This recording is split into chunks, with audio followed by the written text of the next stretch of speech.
Vayamos al libro de San Lucas, capítulo 23, versículo 39. Dice así la bendita palabra del Señor. Y uno de los malhechores que estaban colgados le injuriaba diciendo: si tú eres el Cristo, sálvate a ti mismo y a nosotros. Y respondiendo el otro reprendió, diciendo: ni aún tú temes a Dios, estando en la misma condenación. Y nosotros, a la verdad, justamente padecemos porque recibimos lo que merecieron nuestros, mas ningún mal hizo. Y dijo a Jesús: acuérdate de mí cuando vinieres en tu reino. Entonces Jesús le dijo: de cierto te digo que hoy estarás conmigo en el paraíso. Y cuando era como la hora de sexta, fueron hechas tinieblas sobre toda la tierra hasta la hora de noche. Y el sol se oscureció, y el velo del templo se rompió por medio. Entonces Jesús, clamando a gran voz, dijo: Padre, en tus manos encomiendo mi espíritu. Y habiendo dicho esto, expiró. Y como el centurión vio lo que había acontecido, dio gloria a Dios, diciendo: verdaderamente este hombre era justo. Y toda la multitud de los que estaban presentes a este espectáculo, viendo lo que había acontecido, se volvieron hiriendo sus pechos. Mas todos sus conocidos y las mujeres que lo habían seguido desde Galilea estaban lejos mirando estas cosas. Amén. Ahí nos quedamos.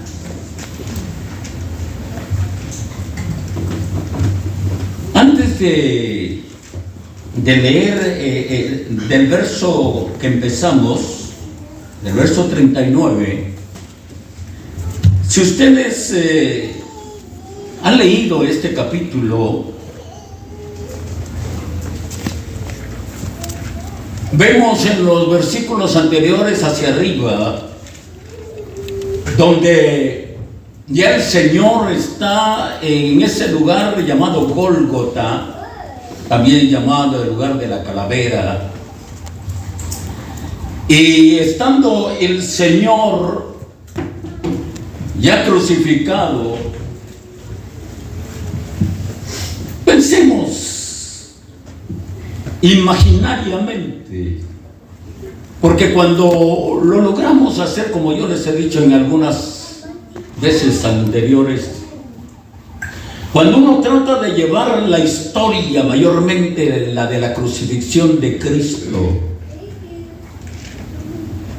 y la llevamos en nuestra mente como que la estamos viendo como una película, esto nos puede hacer más sensibles a una vida más entregada al Señor, con un reconocimiento más profundo de lo que Él hizo por nosotros, para vernos hoy sentados en una silla, en una banca de un templo alabando su nombre. Que no lo hacemos como una rutina o como una costumbre, sino como un reconocimiento, en parte, como un reconocimiento. Nuestra alabanza, nuestra adoración es un reconocimiento por lo que Él hizo por nosotros en la cruz del Calvario. Y tenemos que hacerlo con un sentimiento profundo, no de diente a labio, sino, aunque estamos siendo guiados por el director de esos cánticos, y no debemos de hacerlo porque aquí se nos está invitando, motivando a cantar. Y aunque así es, yo debo de allí en mi lugar cantarlo con sentimiento, con agradecimiento, con un profundo agradecimiento, mayormente cánticos que nos hacen recordar por qué somos salvos, porque tenemos esperanza de vida eterna. Que después de esta vida que tenemos en esta tierra, con sus problemas, con sus batallas, con sus tribulaciones, con sus enfermedades y con las noticias que no quisiéramos nosotros recibir, como la separación de un ser querido, mamá, papá, abuelo, abuela, hijos, etc. Pero qué importante es poder ver el futuro que nos espera. Siempre hemos dicho, o hay veces, tal vez es así o tal vez no es así, pero a veces nosotros decimos, séale fiel al Señor, que un día los vamos a ver allá en el cielo. Yo, créeme que guardo la esperanza de que eso sea una realidad, de ver a mi papá y a mi mamá y a algunos de mis hermanos que me han antecedido ya yéndose con el Señor. Y aunque claro que allá no vamos a decirle papá o esposa, esposo, ¿verdad? Pero conocernos como la familia de Dios. Yo creo que eso va a ser interesante, conocernos como la familia de Dios. Pero les decía que ya el Señor en la cruz del Calvario, antes de llevarlo, que jalara esa cruz, como lo dice el apóstol Juan en su escritura, y cargando él su cruz, dice, subió al Gólgota, donde fue crucificado. Pero antes de que le hayan puesto esa cruz en los hombros al maestro para que la jalara y llegara hasta el Gólgota, anteriormente lo habían azotado, lo habían escupido. Dice que le jalaban la barba, dice que estupos le echaban en su rostro y latigueándolo le pegaban con una vara en su cabeza, y de seguro lo hacían por la parte de atrás, alguien, y le gritaban, profetiza quién fue el que te golpeó. El son de burla. No había compasión para él. Lo golpearon hasta no, hermanos, hasta no querer. Algunos se han atrevido a decir que el rostro de Cristo se lo dejaron como una coliflor. Las mujeres conocen la coliflor, ¿no es cierto? No es pareja, sino que tienen cositas así. De seguro el rostro de Cristo estaba tan golpeado que le salía aquí, por todo lado, los moretes, hinchado aquí, hinchado aquí, hinchado aquí. ¿Qué podemos decir de su cabeza? Y posiblemente que cuando le pusieron la corona de espinas, lo golpeaban con una vara, y las espinas le punzaban más. Y después de haberlo azotado duramente, después de haberlo golpeado, después de haberlo escupido, después de haberle jalado su barba, de seguro le desprendían parte de su barba. Se mofaban de él.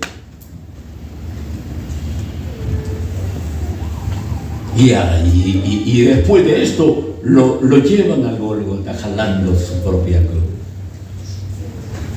Y aún estando en la cruz del Calvario, dice la Biblia, que los fariseos, los líderes religiosos, pasaban frente a él y se burlaban. No les había bastado verlo como lo habían azotado antes. No les había bastado burlarse de Cristo cuando lo tenían amarrado, como que si fuera un delincuente que pudiese escaparse. Cristo estaba ahí cumpliendo la gran promesa de poder morir en la cruz del Calvario como el único sacrificio santo, justo y perfecto para que el mundo fuese salvo por él.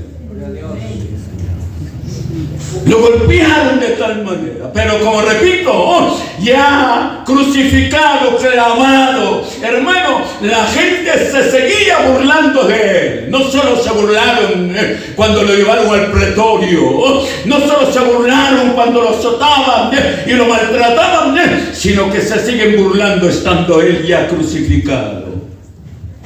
Cuando yo me pongo a pensar esto, yo digo, Señor, ¿hasta dónde llegaste? Para que hoy yo pueda tener la seguridad de la vida eterna.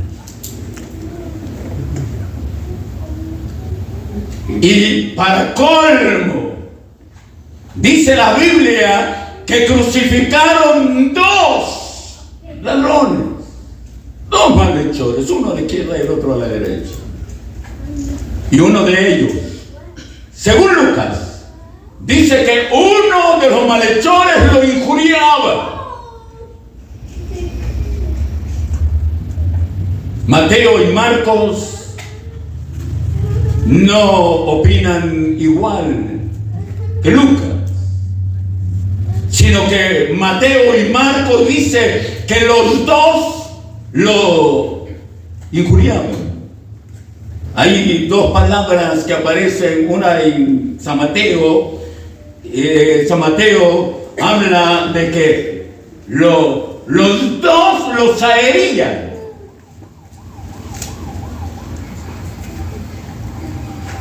Marcos habla diciendo que lo denostaban. Mateo los aherían. Marcos lo denostaban. O sea, los dos. Lucas solo dice que uno de los malhechores lo injuriaba. Pero yo me he puesto a pensar en lo que dice Mateo y lo que dice Marcos. Que los dos lo injuriaban, los aherían. ¿Cuándo llegó el momento en que uno de estos reflexiona y se arrepiente? Y poniéndome yo a pensar, decía, ¿cómo es que uno de ellos? Porque si los dos, como dice Mateo y Marcos, que lo injuriaban, los aherían, lo denostaban, ¿cómo es que uno de ellos logró reflexionar? Dice la palabra del Señor que a la hora sexta empezaron a haber tinieblas. Hasta la hora nona, o sea, de las 12 a las 3 de la tarde, hubieron tinieblas. O sea que el cielo y la tierra, los astros, como la luna y el sol, apagaron sus luces. Adoloridos de que su creador lo estaban matando. Pero en ese lapso de 3 horas, antes de que Cristo, oiga hermano, antes de que Cristo diera el Espíritu, antes de que Cristo le dijera a su Padre, Padre, en tus manos encomiendo mi espíritu. Esas 3 horas fueron fundamentales para los dos malhechores. Gloria a Dios por ese momento que usted al fin tomó la decisión de abrazar esta fe. Gloria a Dios. Porque es posible que no fueron 3 horas las que usted tuvo de tiempo para tomar esta decisión gloriosa. Posiblemente a usted le pasaron semanas, meses o años para elegir a Cristo, el cual hoy es su Salvador.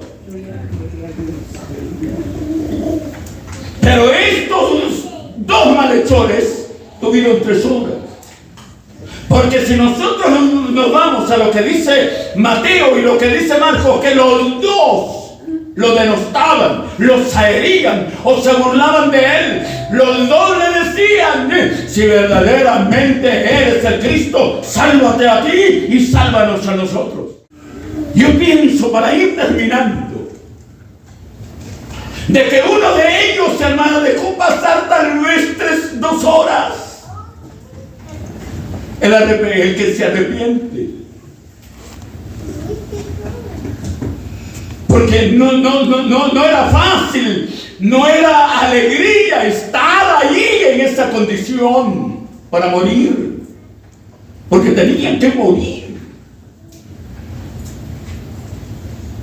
Pero como Cristo, hermano, yo lo miro de esta manera, imaginariamente. Cristo, el que más había sufrido, pero que en él estaba la salvación. A pesar de la condición en que se encontraba, en él estaba la salvación de la gente que se burlaba de él allí abajo y de los 2 malhechores. No había otro camino, como dice el libro de los Hechos, capítulo 4, verso 12, si no me equivoco, porque no hay otro nombre bajo el cielo dado a los hombres en que podamos ser salvos. Solo en Cristo. No había otro medio. El medio ahí estaba. La única alternativa de salvación allí estaba, malherido, maltratado, clavado, pero él era la esperanza para toda la raza humana. 3 horas.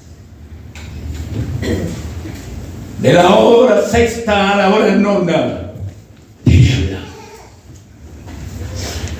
Y aquellos malhechores le siguen injuriando, denostando, hiriendo. Si verdaderamente es el Cristo, ¿por qué no te salvas y nos salvas a nosotros? Pero yo me atrevo a pensar de que faltando 1 hora, uno de ellos se quedó en silencio, como el día que usted tuvo que hacer silencio y analizar cuál sería el futuro de su vida. Porque tuvimos que pensar, tuvimos que analizar lo que se nos hablaba del Evangelio. Porque no había otro mensaje que nos ofreciera esa salvación. La religión católica o cualquier otra religión de esta tierra nunca nos dieron la seguridad de un cielo eterno, de una vida eterna, de estar heredando el cielo. Ninguna religión. El único que nos trajo la esperanza de vida eterna fue el Evangelio de Cristo, en el cual estamos hasta el día de hoy y tenemos que perseverar hasta el día de nuestra muerte o hasta que Cristo venga.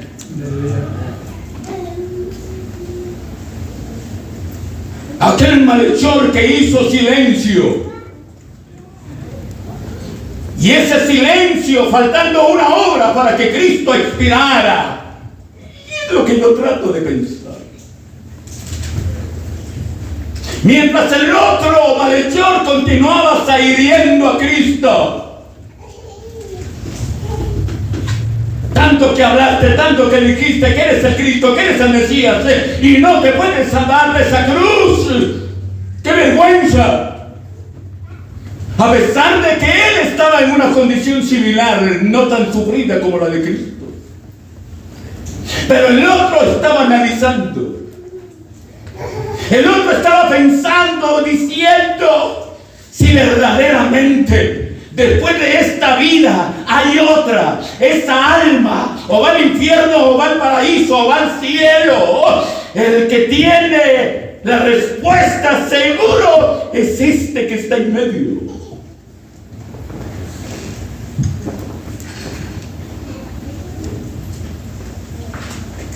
Porque Dios le estaba dando la oportunidad a estos caballeros sanguinarios, ladrones, homicidas.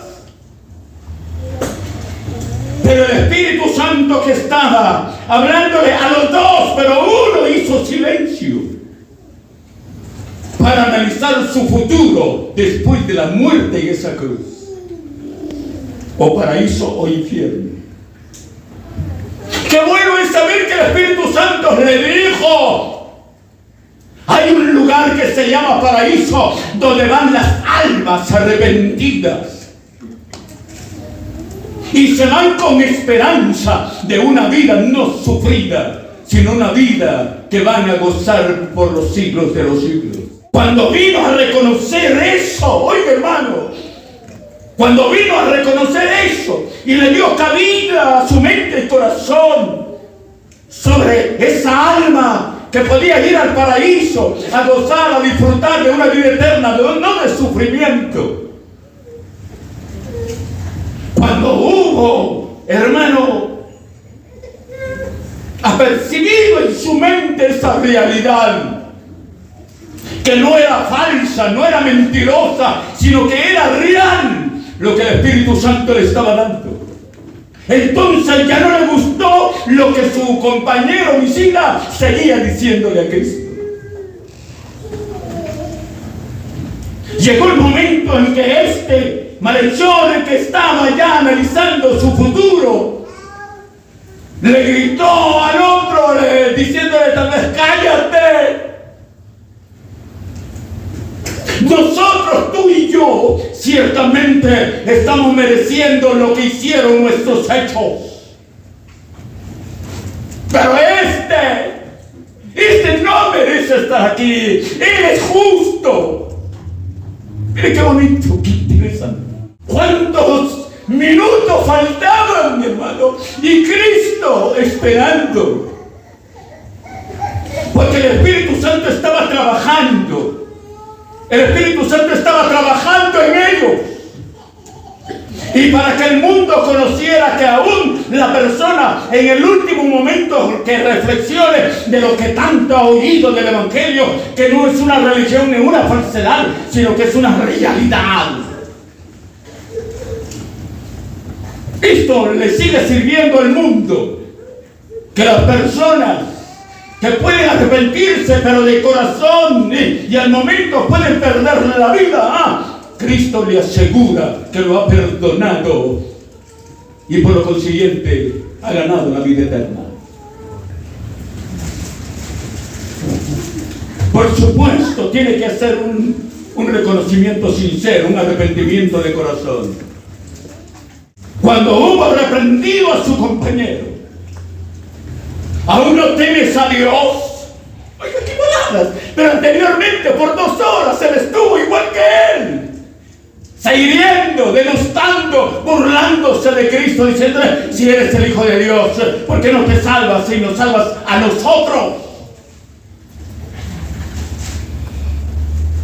Pero faltando ya minutos, cuando este malhechor le grita a su compañero: ¿aún no temes a Dios? Estando en la misma condenación.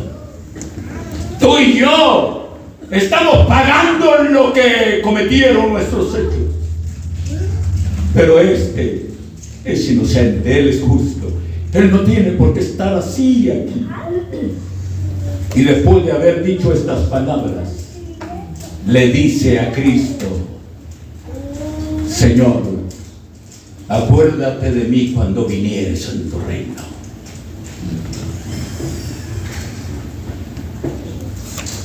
¡Qué oportunidad la que tuvo, no es cierto! Acuérdate de mí cuando vinieres en tu reino. Y Cristo, hermano, Él no dijo: eso me dices después de haberme injuriado por más de 2 horas y media. Eres un maldito. Igual que los demás, maltratándome, burlándose de mí. No, Cristo nunca sacó una palabra de maldición, sino que recompensó a la decisión sabia que tomó en las 3 horas que el Señor estuvo en la cruz y que las mismas tinieblas inundaron el ambiente en toda la tierra.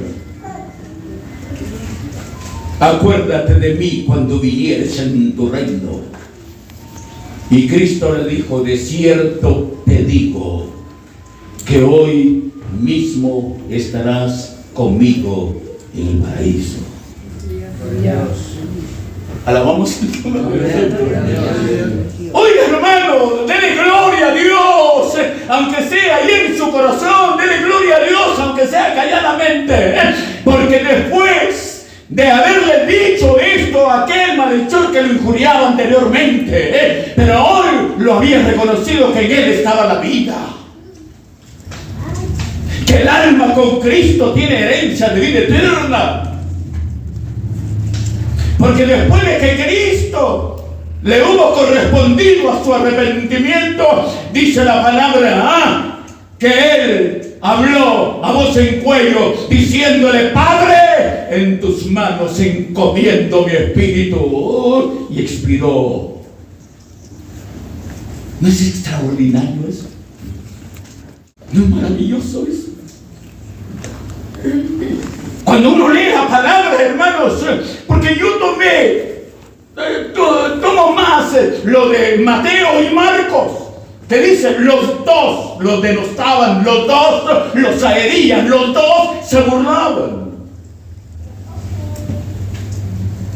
Pero qué interesante ver cómo de las 12 del mediodía a las 3 de la tarde, tinieblas. El Señor pudo haber expirado en ese momento porque estaba castigado demasiado, pero dio 3 horas de oportunidad a alguno de los malhechores, porque esto quedaría marcado en la historia para que todo aquel que oye y no toma la decisión inmediata, pero algún día el Señor le da la última oportunidad. Estos tuvieron la última oportunidad. Y qué interesante ver y oír lo que Cristo le dijo. Pero lo bello y lo importante es que después de que el malhechor se hubo arrepentido, después de haberle llamado la atención a su compañero, si él era igual, lo estaba siguiendo, se estaba burlando de él.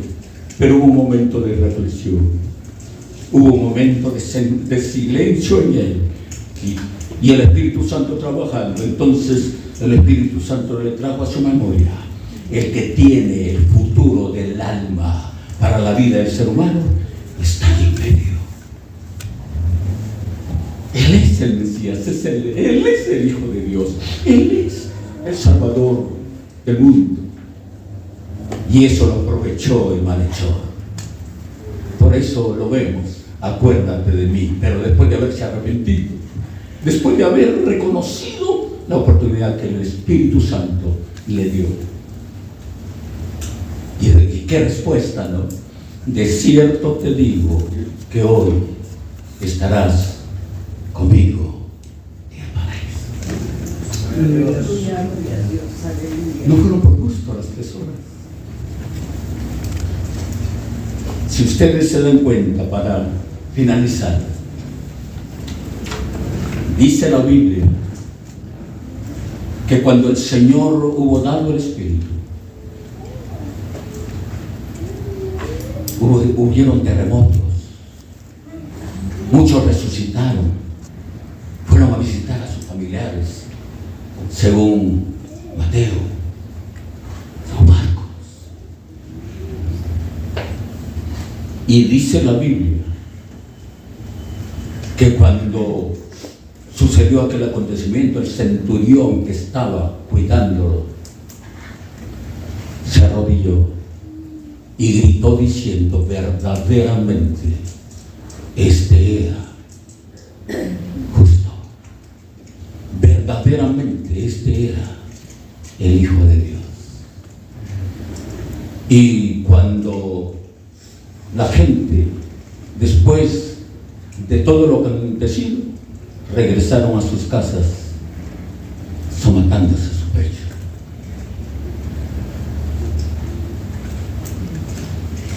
Lo maravilloso es que mucha de aquella gente al rato se agregaron a la iglesia, se agregaron a la fe. Si no todos, pero mucha gente regresó diciendo: verdaderamente al que crucificó y era justo. Por Él somos salvos, Señor. Por Él tenemos vida eterna. Por eso la Biblia dice, sé fiel hasta la muerte. Sé fiel hasta la muerte. Que Dios nos bendiga. Padre, muchas gracias.